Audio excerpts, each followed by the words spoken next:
Learn English. Liam harbored a silent frustration, a constant companion. He effortlessly consumed English media, comprehending complex dialogues and intricate plotlines with surprising ease. His listening skills were truly impeccable, a source of quiet pride. However, an invisible, formidable barrier always materialized between his brain and his mouth. He understood everything but could barely speak, a profoundly vexing paradox. This predicament, common among many learners, weighed heavily on him daily. He knew grammar rules extensively and possessed a vast vocabulary storehouse. Yet, when faced with an actual conversation, especially with native speakers, his mind would simply go blank. Words would vanish into thin air, leaving him feeling utterly incompetent despite his deep understanding. It was a cruel linguistic joke. Sometimes, cynical thoughts crept into his mind, whispering persuasive doubts. Why you should not learn English, they'd subtly suggest. It's too hard, you'll never truly master it. Just stick to understanding, that's enough for now. The embarrassment isn't worth the effort. These insidious voices nearly sabotaged his determination repeatedly. He pondered these discouraging arguments, almost giving in to the pervasive self-doubt. The prospect of sounding foolish, making mistakes, or simply failing to convey his thoughts clearly felt overwhelming. Perhaps, he mused, some people are simply not wired for spoken fluency, forever trapped in a cycle of silent comprehension, avoiding any verbal challenge. But then, a stronger, persistent voice emerged from deep within. It countered the negativity, highlighting missed opportunities and unexpressed ideas. True communication, he realized, transcended passive listening. It demanded active participation, a courageous step forward. The potential for growth and connection outweighed any fleeting discomfort, compelling him to persevere. He knew the first step was always the hardest, the most terrifying. How to take first step for talking became his urgent, personal mantra. It wasn't about perfection or eloquence right away, it was simply about uttering sounds, forming basic sentences, no matter how clumsy. He resolved to start small, embracing awkwardness as part of the journey. His initial attempts were indeed incredibly awkward and filled with hesitations. Yet, he continued to push himself, adhering to a new, deliberate strategy: start step-by-step talking. He began by speaking simple phrases to himself, then recording his voice, listening back, and bravely correcting tiny errors. Each tiny utterance was a triumph. He realized that speaking English wasn't merely about vocabulary or grammar, it was deeply intertwined with cognitive processes. How to think and speak simultaneously became a critical inquiry. He learned to stop translating in his head and instead started associating English words directly with images or concepts. This shift felt revolutionary to him. This mental leap required consistent practice and patience. He dedicated specific times each day to consciously think in English. While walking, cooking, or even just sitting quietly, he would narrate his actions or observations internally, exclusively using English. This constant mental immersion built new neural pathways for him. He designed a tailored English study plan for talking, a comprehensive and disciplined approach. It wasn't just about textbooks, it emphasized active, real-world engagement. His plan included daily speaking drills, shadow repeating dialogues, and finding opportunities to converse, even if only for a few minutes. It was designed for consistent progress. His fluency improved incrementally, almost imperceptibly at first. Yet, he noticed subtle shifts. Words started coming more naturally, phrases felt less forced, and his pauses became shorter.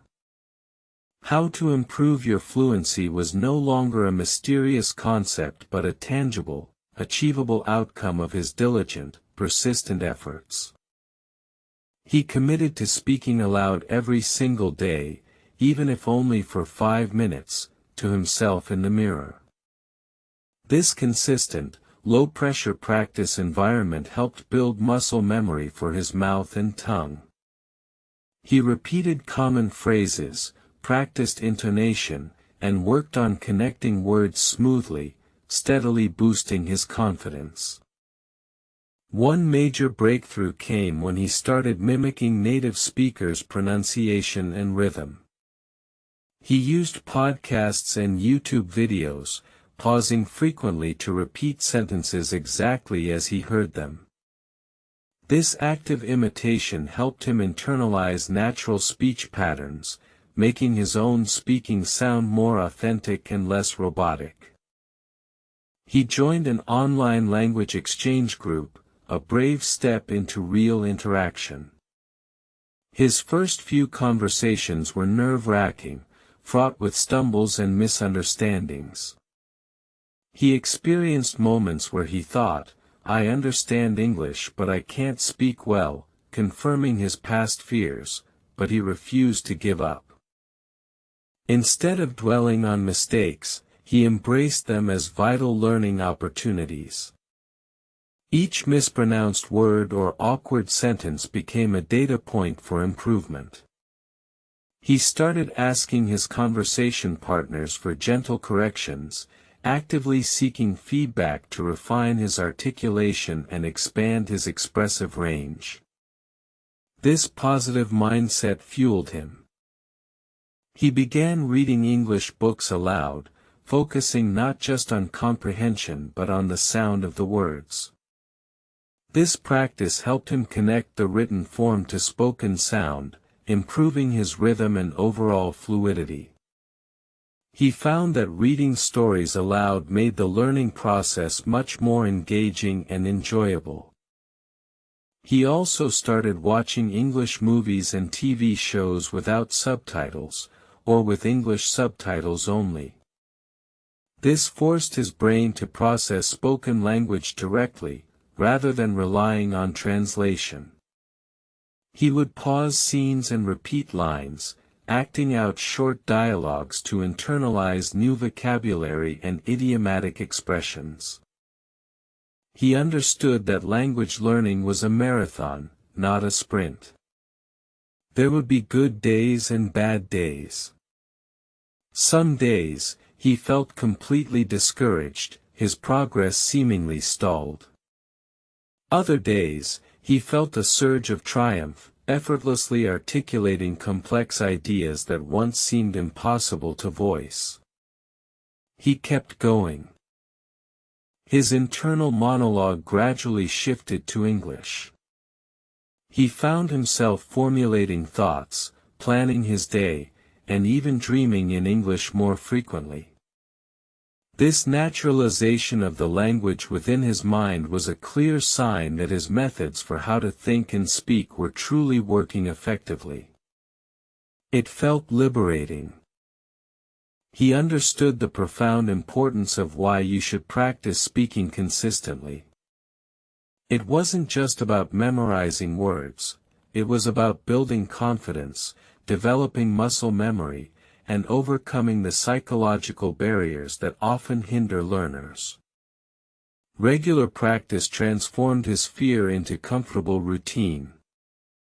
He started small, speaking about his day for 1 minute.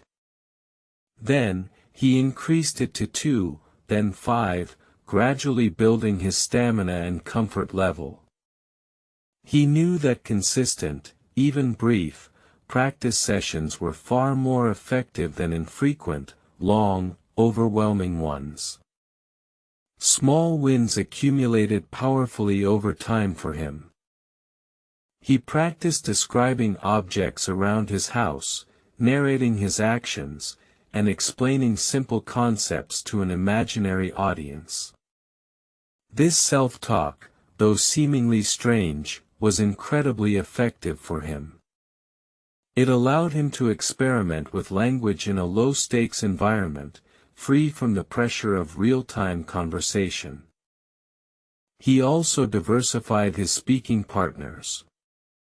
Beyond the online group, he sought out native English speakers in his local community, attending cultural events and joining hobby clubs. These informal settings provided authentic opportunities to apply his growing skills in real, spontaneous conversations with diverse accents. He discovered that active listening was just as crucial as speaking. By truly paying attention to native speakers' intonation, pauses, and natural flow, he absorbed subtle nuances that improved his own speaking. He learned to mimic not just words but also the musicality of the English language itself. His confidence blossomed with each successful interaction. The initial fear of making mistakes gradually dissipated, replaced by a genuine excitement for communication. He realized that most native speakers were patient and encouraging, far more interested in understanding him than judging his occasional errors.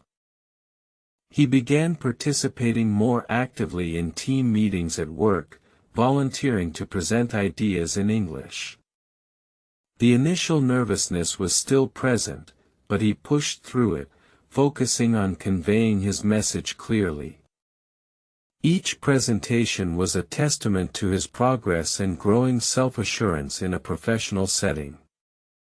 He found humor in his mistakes, learning to laugh at himself rather than letting them discourage him. This light-hearted approach made the learning process much more enjoyable and less stressful. He shared his funny linguistic blunders with friends, turning awkward moments into memorable anecdotes. His study plan evolved. He incorporated role-playing scenarios, practicing common interactions like ordering food, asking for directions, or engaging in small talk. This preparation made real-life situations feel less intimidating and more manageable, building practical, usable fluency for him. He also used language learning apps that offered speaking exercises with AI feedback. While not a substitute for human interaction, these tools provided instant pronunciation analysis and helped him identify areas for improvement in a personalized, efficient manner. They were great for daily reinforcement. He realized that true fluency wasn't about sounding like a native speaker, but about being able to express himself clearly, effectively, and comfortably. His goals shifted from perfection to confident communication, a far more realistic and empowering objective for his personal journey. He started keeping a speaking journal, noting down new phrases he wanted to try, common errors he made, and strategies for improving his delivery. This reflective practice helped him track his progress and stay accountable to his personal language learning goals. He celebrated every small victory, a smooth conversation, a successfully understood joke, a complex idea articulated without hesitation. These positive reinforcements fueled his motivation and reminded him of how far he had come from his silent, frustrated beginnings. His journey was truly inspiring. He encouraged others facing similar struggles, sharing his journey and practical tips. He emphasized that everyone starts somewhere, and consistent effort, even small daily steps, leads to remarkable progress. His own transformation became a living testament to effective language learning. He explained how vital it was to immerse oneself, even without travel. Surrounding himself with English media, seeking out English speakers, and constantly thinking in the language created an immersive environment wherever he was. This active immersion accelerated his progress significantly. His advice for how to improve your fluency always included the power of repetition. He emphasized practicing core phrases until they felt automatic, then gradually expanding his repertoire. This foundational approach built a strong base for more complex spontaneous conversation. He also stressed the importance of finding one's unique voice in English. It wasn't about sounding like someone else, but about confidently expressing his own personality and thoughts. Authentic communication was always his ultimate, aspirational goal for himself. He learned that confidence was the secret ingredient. The more he spoke, the more confident he became, and the more confident he felt, the easier it became to speak. It was a positive feedback loop that propelled his fluency forward with increasing momentum and ease. He discovered that singing English songs significantly improved his pronunciation and rhythm. He focused on understanding the lyrics, then sang along, mimicking the artist's intonation. This enjoyable activity made learning feel less like work and more like fun. His study plan for talking specifically incorporated debate practice, even if it was just arguing a point with himself aloud. This pushed him to formulate opinions quickly and defend them using relevant vocabulary and structured arguments, sharpening his spontaneous speaking skills. He embraced shadowing podcasts and news broadcasts, repeating sentences immediately after hearing them. This technique helped him internalize natural speech patterns, improve his articulation, and practice speaking at a native-like pace. It was challenging but immensely rewarding.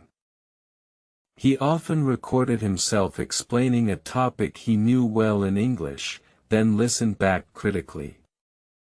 This self-assessment allowed him to identify areas where his vocabulary was weak or his sentence structure clumsy, enabling targeted improvement plans for himself. He networked with other English learners, forming a small accountability group. They practiced speaking together, gave each other constructive feedback, and shared resources. This supportive community made the often lonely journey of language learning much more engaging. He actively sought out opportunities to present in English, no matter how small. A 5-minute presentation at a community event, a brief report in an online meeting, each instance built his confidence and refined his public speaking abilities in his target language. His initial fear of being judged completely faded away. He understood that every fluent speaker was once a beginner, making mistakes and struggling. This realization freed him from the crippling self-consciousness that had once held him back so completely. He started to think of himself not as a language learner, but as a communicator. This shift in identity empowered him to take more risks, to engage more fully in conversations, and to truly enjoy the process of expressing himself in English. It was transformative. He continually updated his English study plan for talking, adapting it to his evolving needs and interests. He added new topics for discussion, incorporated different types of media, and adjusted the intensity of his practice sessions to avoid burnout. Flexibility was key. His journey proved that the biggest barrier to speaking English is often not a lack of knowledge, but a lack of consistent, brave practice. He urged everyone to take that crucial first step and commit to daily verbal engagement. It truly makes all the difference. He encouraged learners to find their own personal motivations, their why. For him, it was about connecting with people globally and expressing his authentic self. Understanding your purpose fuels perseverance through all the inevitable challenges. He also stressed the importance of celebrating small victories along the way. Acknowledging progress, no matter how minor, boosts morale and reinforces positive habits. Each successfully spoken sentence was a triumph worth recognizing and appreciating. He became an advocate for fearless communication, inspiring countless others to overcome their speaking anxieties. His transformation from a silent English comprehender to a confident, articulate speaker was a testament to the power of dedication and strategic practice. His final message resonated deeply: English is a tool for connection, not a hurdle. Embrace the journey, make mistakes, learn from them, and most importantly, speak. Your voice deserves to be heard, and the world is waiting to listen eagerly. His story, once a tale of quiet frustration, became a powerful narrative of triumph and linguistic liberation. He proved that anyone can overcome the common challenge of understanding English but struggling to speak well, with patience and persistent effort. He now confidently engages in complex discussions, shares his ideas eloquently, and truly enjoys the rich tapestry of cross-cultural communication. The barrier between his mind and his mouth has finally dissolved, replaced by a smooth, natural flow of words. His life, once limited by unspoken thoughts, expanded exponentially through his newfound verbal freedom. He traveled, made international friends, and advanced his career, all thanks to his unwavering commitment to unlocking his English-speaking potential and sharing his voice. He often reflected on those early doubts, the whispers of why you should not learn English. Now, he knew definitively why he should. The rewards of fluent communication far outweighed any initial fear or temporary discomfort he experienced. His journey stands as a powerful testament to the transformative potential of consistent, strategic effort. He didn't just learn English, he mastered the art of thinking and speaking it, forever changing his world and inspiring many others along his remarkable path.